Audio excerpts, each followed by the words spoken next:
Georgia, possibly next Jordan. Pops put the ball in his hands the day that he was born. And academically gifted, mother was long gone. Father prison from killing us, whole life was gone wrong. Worked 10 times harder, raising his sister like a daughter. Who fought all the time in school, cause the shoes were for dudes. Yeah, those is hand-me-downs, boy, only if you knew how he hurt you would sit up, listen, turn up the volume. Ooh!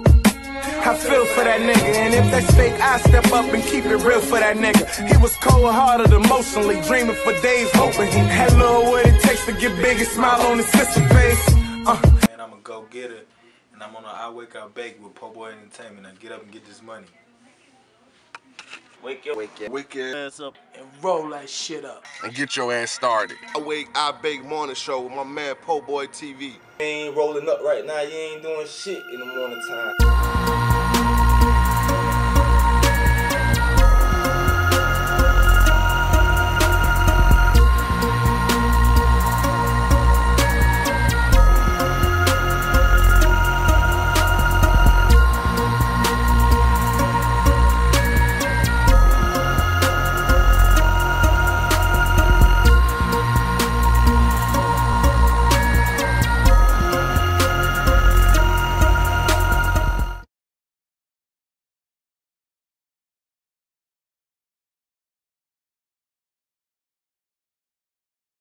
Like a bumblebee and all the bitches swarmed. Them niggas was hating on him, trying to figure out why. Cause birthdays was his worst days and wish he never existed. When that shit came to Christmas, it's December. Nickel. When the morning light crosses my room. Rise and shine, 10 days to Christmas. That was his sister waking him up on December 15th. He wiped the cold from his eye, picked her up and kissed her. Like, what you want this year, my love, pretty princess? Concourse, give me white and black J's. All the kids at school gon' have them, man, I'm sick of wearing nays. Drop to her knees, praise, brother, please, brother, please. Okay, I'ma get him, thinking, damn, what did I just say, yay? Where you from, man? I was born in Camden, South Carolina, raised. That's where I did all my childhood at. It's home, man. Camden, South Carolina, till I leave. So you went to Camden High? Yeah, man, I went to Camden High. I played high school football. 4 years started on the varsity team. Went from there, went to California. Played out there for 2 years at a junior college called Feather River. Got a full scholarship to go play at Hampton University, where I tore my ligaments going into my senior year. And I actually graduated from there with a degree in psychology. And yeah, that's what I did after I left Feather River. About your injury in college, you were saying like how that really changed your life. Kind of elaborate on that for me. Yeah, man, that was like a crucial point in my life, man, because basically, like, growing up, like I said, man, like, football was everything to me. So, you know, basically, man, that's all I knew. And I knew, like, for me to get out of Camden, like, people don't really make it out of Camden. You know, it's either you play sports or you sell drugs. And you know what, selling drugs is only two things that come out of that. You gonna die or you gonna go to jail. And I just I had so many like people around me to show me like, alright, this ain't the way that you wanna go. You know, so my whole thing was, alright, I'm gonna play football and I'm gonna really make this work so I can get out of Camden. So that's what I did, man. I really took advantage of that. And like I was going when I was in school, man, it's just like everything was going perfect. And I took that and ran with it. And when I got hurt in college, man, like I tore ligaments in my neck, and it changed my life because all I knew was football. That's all I knew. And I'm like, this is what got me to college. This is what took me all around the world. So it was kind of crazy, man. And I was kind of lost. Like I was really lost. I didn't know what I was gonna do, you know. But I had some good people in my corner. My teachers, they was like, we ain't gonna let you fall off, man. We're gonna stay with you, and you gonna make something out of this. Like you gonna make the best out of it. So man, like it really changed my life because I really started to see like that it was more to life than football. Like you can really be something. Like you can really be make a lot of money without playing sports. And that's something that I never really knew. Like I always thought like football brought you all that money, like sports period. Like but that when I got hurt and I started actually getting out and being around other people that wasn't athletes, like I started to see different things like internships, like stuff that I never knew about. Like all I knew was football. Like I go to meetings, I go to study hall, I go to practice, like weightlifting, that's all I knew. But it was more to that. It was more to college than that. So man, I really started and I was a psychology major. So like I wanted to do counseling. So like I started working for the city of Hampton, and it was more so like, man, it's so many fields you can go in with psychology.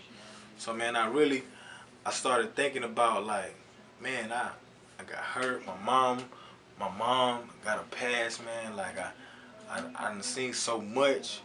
I'm like, yo, like what is it, man? Like what is it for me now? So I did a lot of thinking over that time that I was hurt, and I was just sitting back like, what I'm gonna do now? And I thought about it. I'm like, man, you got a story. Like you know different than these little kids around here that's considered to be troubled kids. You know, so then I started thinking like more like, man, I want my story to be heard. Like I really want my story to be heard. I want to make a difference. So really that's what I started doing. I started seeing what avenues I could take to work with kids and to become part of like the community. So that's what I did, man. I really just took my story and translated it into other kids' lives, like and tried to see if I could just touch one person with my story. And man, like it's just crazy how really everybody just adapt to the things that I say, and it's like, dang man, you really no different than us, man. Like your story really touched me, and that's the most life changing thing that I done been a part of up to this point. So like me getting hurt, it really showed me a whole different avenue of life. Like man, it's more out here. Like it's more money out here.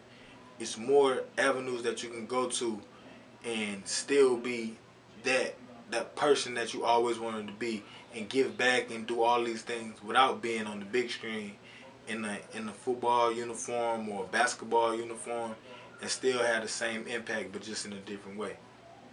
What advice would you give any young kids like in their junior, senior year of high school football or basketball, any kind of sport? What advice would you give them to like further on their career? The most important advice that I could give any kid that really want to further their career, period, if it's sports or whatever, is do your work. Get your grades, man, because that's something that they can't take from you. Like I said earlier, I got injured. My first injury ever was a career-ending injury. With that being said, like it's over. Like I never be able to play that sport that I love so much. But what they can't take away from me is my degree.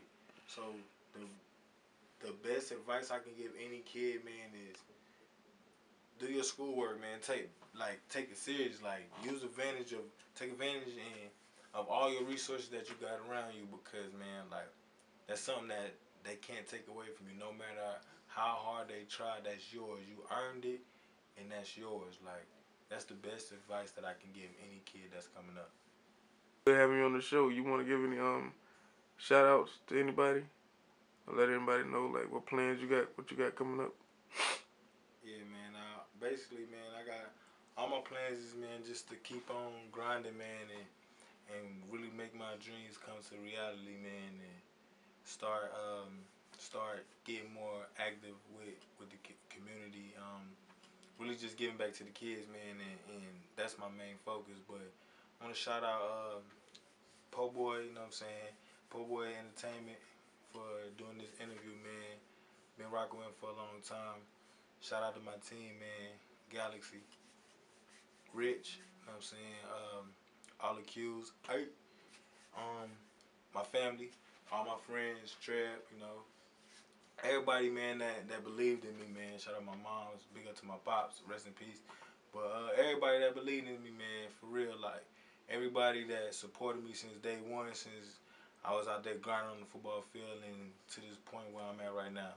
Shout out everybody, salute all the real niggas.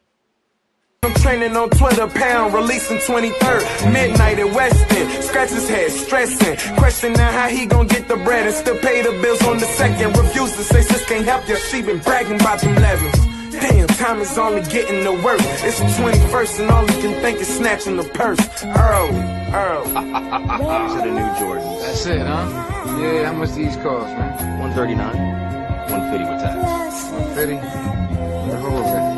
Soon as it did, started lacing his boots. Mine on getting them shoes. For assist, if he came up bigger, well fuck it, he get him too. Threw his jacket and Scully on, was time to make a move. Thinking, damn, look what a pair of J's then came to. Seen this lady whipping Chevrolet on the way to Miss Alizé's. Her hair so line his mom's that faithfully before she passed away. Parking in that back alley, he ran up on her and had to say, give me this, give me that, gotta go, bitch. And took off quicker than holidays. Fuck going home, wasted time, got in line at 9 for them J's. By 12:55 was down the street, screaming yes, one for me and one for sis. She gon' love these fucking gifts. Damn mop, nigga, give me your shit.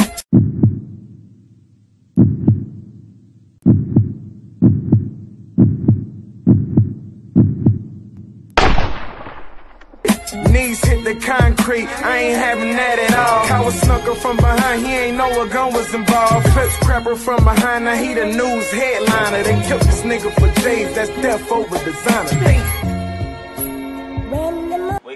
Wake your ass up And roll that shit up. And get your ass started. I Bake morning show with my man PoeboiENT TV. You ain't rolling up right now, you ain't doing shit in the morning time.